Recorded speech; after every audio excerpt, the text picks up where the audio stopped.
Assalamualaikum warahmatullahi wabarakatuh. Selamat pagi anak-anak. Pada video ini saya akan menjelaskan tentang istilah dasar akuntansi. Kenapa sih sekretaris perlu mengetahui ilmu akuntansi? Pada dasarnya, akuntansi itu adalah ilmu untuk mengelola sebuah keuangan perusahaan. Kita bicara tentang pengelolaan keuangan. Kalian sendiri secara pribadi tentu perlu juga mengelola keuangan. Contoh, kalian diberikan uang 10.000. Bagaimana agar 10.000 itu bisa berguna bagi kalian untuk membeli beberapa perlengkapan yang sesuai untuk menunjang kebutuhan kalian. Nah, proses perencanaan pengelolaan keuangan itu namanya akuntansi. Dalam sebuah perusahaan, sekretaris itu juga perlu memahami tentang akuntansi. Karena bagaimanapun juga sekretaris adalah partner atau rekan kerja pimpinan. Rekan kerja pimpinan itu juga perlu mengetahui segala macam ilmu-ilmu di bidang ekonomi dan juga bisnis. Akuntansi itu adalah salah satu ilmu yang ada di bidang bisnis dan manajemen. Jadi kalian perlu mengetahui dasar-dasar akuntansi. Kita bicara tentang istilah dasar akuntansi. Yang pertama itu ada aset atau aktiva. Apa itu aset atau aktiva? Aset atau aktiva adalah kekayaan yang dimiliki oleh perusahaan yang memberikan keuntungan. Jadi segala macam kekayaan yang dimiliki oleh perusahaan selama itu memberikan keuntungan bagi perusahaan, maka itu namanya adalah aset atau aktiva. Contohnya apa Pak Kamal? Ada namanya aset lancar dan juga aset tetap. Aset lancar itu kekayaan yang berguna dalam waktu 1 tahun. Contoh, kas, piutang, surat berharga. Kas itu kan segala macam uang ataupun surat berharga yang berbentuk seperti uang yang dimiliki oleh perusahaan. Piutang itu adalah hutang yang dimiliki oleh pembeli, dan surat berharga itu contohnya adalah cek, deposito, dan berbagai macam surat yang nantinya bisa diuangkan atau diganti menjadi uang untuk kegiatan perusahaan. Itu namanya aset lancar, jadi berguna dalam 1 tahun. Kemudian ada aset tetap. Aset tetap ini dapat berguna lebih dari 1 tahun. Contoh, ada tanah, gedung, bangunan, dan lain-lain sebagainya. Barang-barang ini kan barang-barang yang besar, jadi tidak mungkin tanah atau gedung ini hanya berguna dalam jangka waktu kurang dari 1 tahun, kan tidak mungkin. Pasti tanah, gedung itu berguna untuk perusahaan lebih dari 1 tahun, bahkan mungkin 2 tahun, 3 tahun, atau bertahun-tahun ke depan, intinya itu. Kemudian setelah aset atau aktiva, kita lanjut ke istilah dasar akuntansi kedua, yaitu kewajiban atau pasiva. Perusahaan, organisasi itu juga punya kewajiban. Apa bentuk kewajiban itu? Adalah hutang perusahaan. Nah, hutang perusahaan itu adalah suatu kewajiban atau sebuah tindakan yang harus dilakukan atau dilunasi oleh perusahaan. Contoh, hutang perusahaan. Apa saja hutang perusahaan? Kita bisa memberikan contoh, yaitu beban sewa bangunan. Kalian pasti tahu, perusahaan, organisasi, atau mungkin toko itu ada yang tempatnya itu sewa, ada yang tempat jualannya itu sewa. Sewa dalam 1 tahun, contohnya 10 juta. Kan tidak mungkin 10 juta itu dibayar semua dalam waktu 1 tahun. Pasti perusahaan atau toko itu membayar tiap bulan atau per 3 bulan. Jadi bisa saja bulan ini hanya membayar 1 juta, bulan berikutnya 2 juta. Nah, dari pembayaran 1 juta itu ada sisa 9 juta. Nah, 9 juta itu adalah beban sewa bangunan. Atau yang kedua, ada pembelian kredit. Apa itu pembelian kredit? Pembelian kredit itu pembelian yang tidak dibayar secara lunas, jadi bertahap. Misalkan kalian membeli laptop. Berapa harga laptop? 5 juta. Kalian lakukan pembayaran secara kredit. Jadi di bulan pertama kalian membayar dahulu 1 juta contohnya. Maka masih ada sisa 4 juta. Nah, 4 juta ini adalah kewajiban atau hutang, harus dibayar di kemudian hari. Itu ya namanya kewajiban atau pasifa. Dan istilah akuntansi ketiga adalah ekuitas.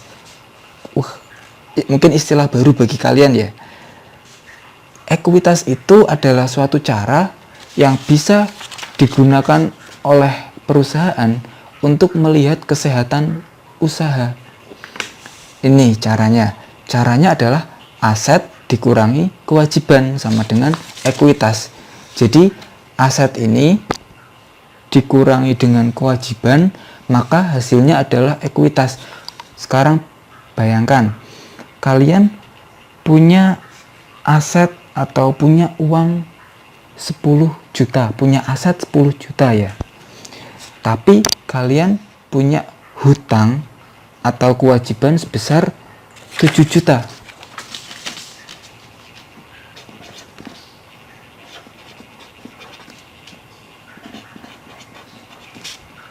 Ini contohnya adalah aset. Dan kemudian 7 juta adalah kewajiban. Maka pertanyaannya, apakah dengan uang sebesar 3 juta rupiah ini bisa memenuhi kebutuhan kalian? Kelihatannya tidak ya. Karena pendapatan total 10 juta, punya hutang 7 juta, sisanya hanya 3 juta. Bisa, tapi berat. Nah, ini salah satu cara, ini yang namanya ekuitas. Salah satu cara untuk melihat kesehatan usaha. Nah, untuk melihat kesehatan usaha. Kalau sebuah perusahaan punya hutang banyak, lebih baik fokus untuk lunasin hutang dahulu. Sama seperti kalian punya uang 10.000 tapi mau berhutang 7.000 atau mau berhutang 8.000, maka sisa uang kalian mungkin 2.000. Perhitungkan lagi, pertimbangkan lagi agar tidak menyulitkan di kemudian hari. Jadi istilah ketiga dalam ilmu akuntansi yaitu ekuitas, untuk melihat kesehatan usaha. Caranya dengan melakukan perhitungan aset dikurangi dengan kewajiban. Aset ini dikurangi kewajiban, maka hasilnya adalah ekuitas. Oke, kita lanjut. Istilah yang keempat adalah harga pokok penjualan atau biasa disingkat HPP. Apa itu? HPP adalah total pengeluaran dalam proses produksi. Saya ambil contoh. Sebuah perusahaan Indofood ya. Indofood itu memproduksi sebuah produk namanya Indomie. Dalam memproduksi Indomie ini, mereka memerlukan bahan baku, pasti tepung, telur, dan lain sebagainya. Lalu yang kedua, mereka memerlukan uang untuk membayar karyawan. Selain itu, mereka juga memerlukan uang untuk membayar biaya pengiriman bahan baku.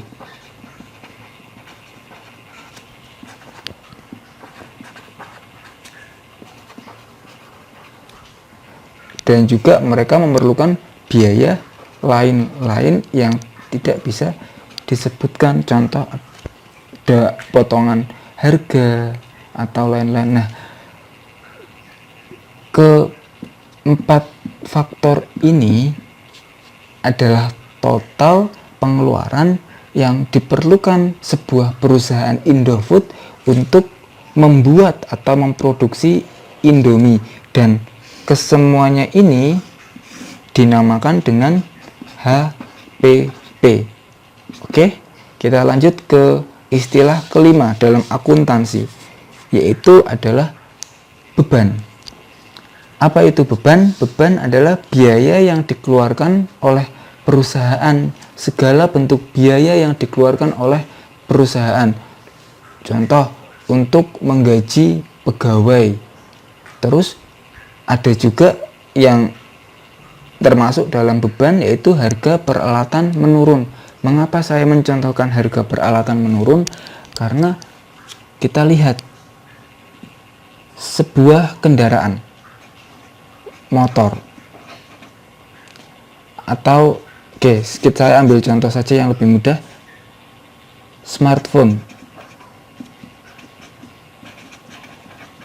Ketika kalian membeli smartphone sebesar 3 juta saat ini, apakah 5 tahun kemudian atau 1 tahun kemudian kalian bisa menjual harga sama 3 juta? Tentu tidak, karena ketika kalian menjual kembali 1 tahun kemudian atau 2 tahun kemudian, harganya tidak mungkin 3 juta, pasti akan menurun menjadi 2 juta atau mungkin bahkan 1,5 juta.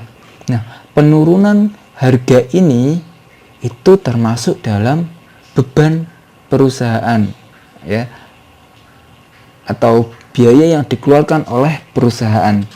Kemudian istilah akuntansi keenam adalah piutang. Kok terdengar istilahnya sama seperti hutang ya? Iya. Sekarang saya akan menjelaskan bahwa piutang itu adalah hutang pembeli atau konsumen. Jadi saya ambil contoh. Ini adalah seseorang. Ini namanya penjual. Dan ini adalah pembeli. Jika pembeli hutang kepada penjual, itu namanya adalah piutang. Dan ketika penjual berhutang kepada pembeli atau kepada orang lain, maka itu adalah namanya hutang. Piutang itu sebuah keuntungan. Contoh, kalian memberikan pinjaman ke teman kalian untuk membeli jajan, maka kalian memiliki uang. Walaupun saat ini kalian tidak memegang uang itu, tapi setidaknya kalian memiliki persediaan uang yang dibawa oleh teman kalian. Nah, itu namanya adalah piutang. Paham ya? Jadi piutang dengan hutang itu hampir sama, tapi istilahnya dalam penyebutan itu hampir sama, tapi artinya sangat berbeda. Untuk istilah selanjutnya, istilah akuntansi nomor 7, depresiasi atau pengurangan nilai suatu aset. Seperti tadi saya contohkan bahwa komputer, sekarang saya mencontohkan komputer ya. Komputer merek HP contohnya. Pada tahun 2020 perusahaan membeli dengan harga 6 juta rupiah. Maka jika perusahaan itu akan menjual pada tahun 2021, harganya tidak mungkin 6 juta. Akan mengalami penurunan atau penyusutan bisa saja sebesar 4 juta atau bahkan mungkin sebesar 5 juta atau mungkin 3 juta, itu tergantung dari kondisi barang yang akan dijual tersebut. Pengurangan ini terjadi karena penggunaan yang sudah sering atau bertambahnya nilai usia sebuah barang. Kalau barang sering digunakan, pastinya nilai atau harga dari barang itu akan mengalami penurunan. Nah, itu namanya adalah depresiasi. Oke, untuk selanjutnya,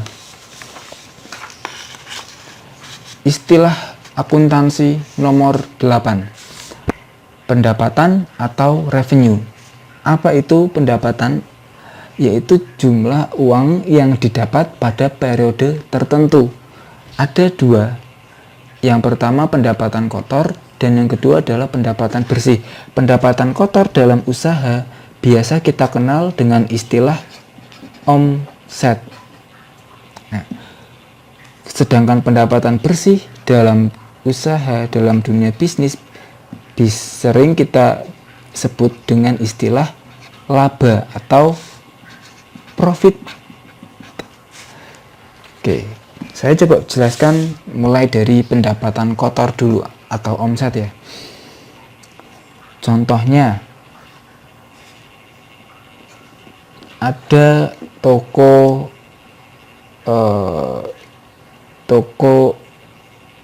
roti.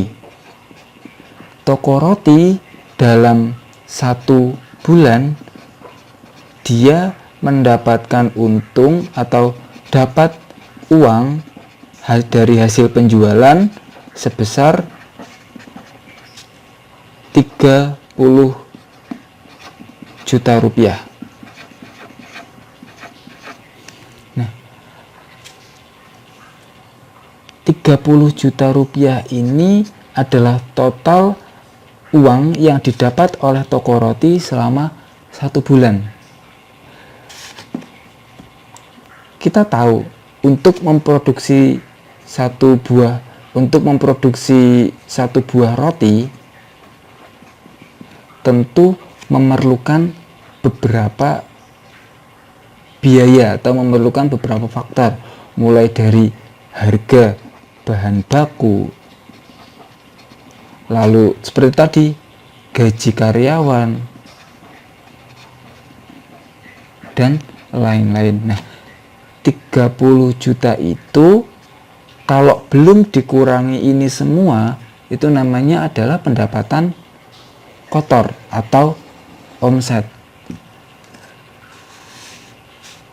Jika pendapatan toko roti itu selama 1 bulan itu kan 30 juta. Sudah dikurangi biaya bahan baku, dikurangi gaji karyawan, dikurangi biaya lain-lain, itu namanya adalah laba. Contohnya biaya bahan baku misalnya 5 juta, gaji karyawan misalnya 2 juta, biaya lain-lain contohnya adalah 2 juta. Maka laba atau profit sebuah toko roti perhitungannya adalah 30 juta dikurangi 5 juta dikurangi 2 juta dikurangi 2 juta. 5 juta biaya bahan baku, 2 juta gaji karyawan, 2 juta biaya lain-lain. Berapa hasilnya? 21 juta. Nah, 21 juta ini namanya adalah laba atau profit. Paham ya? Kalau toko roti tadi selama 1 bulan pendapatan totalnya adalah 30 juta, belum dikurangi biaya bahan baku, belum dikurangi gaji karyawan, itu namanya adalah omset. Tapi kalau 30 juta itu sudah dikurangi biaya bahan baku, gaji karyawan, biaya pengiriman, dan lain-lain, itu namanya adalah laba atau pendapatan bersih. Itu perbedaan antara pendapatan bersih dan pendapatan kotor. Dan yang terakhir, istilah akuntansi nomor 9, kerugian atau loss. Pengertiannya adalah jumlah kerugian usaha. Usaha itu atau perusahaan itu tetap terkadang mengalami kerugian. Contoh nih, ada kerusakan barang atau ada kondisi ekonomi seperti COVID kemarin, pandemi ini. Kalian mungkin mendengar berita bahwa beberapa perusahaan mengalami kerugian, mengalami defisit, mengalami mengalami beberapa kerugian karena jarang orang yang keluar rumah, jarang orang yang membeli barang. Nah, itu faktor-faktor itu termasuk dalam kerugian, atau kita definisikan jumlah kerugian usaha yang muncul dari beberapa kondisi, kerusakan barang, kondisi ekonomi, atau mungkin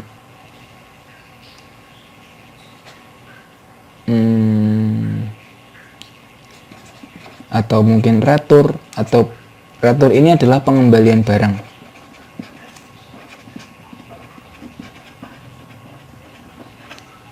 Misalkan perusahaan A mengirim 1000 flash disk ke perusahaan B untuk dijual lagi. Ternyata dari 1000 flash disk itu terdapat 30 flash disk yang tidak sesuai.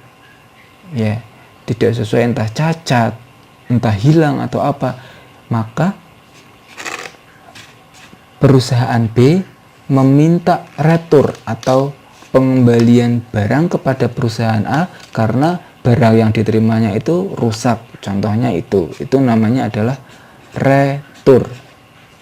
Oke, demikian 9 istilah dasar akuntansi yang perlu kalian ketahui. Semoga dengan penjelasan ini kedepannya kalian bisa lebih paham untuk belajar otomatisasi dan tata kelola keuangan, bisa lebih memahami, dan ketika kedepannya saya menjelaskan istilah aset, istilah HPP, istilah piutang, ataupun istilah ekuitas, kalian sudah langsung paham.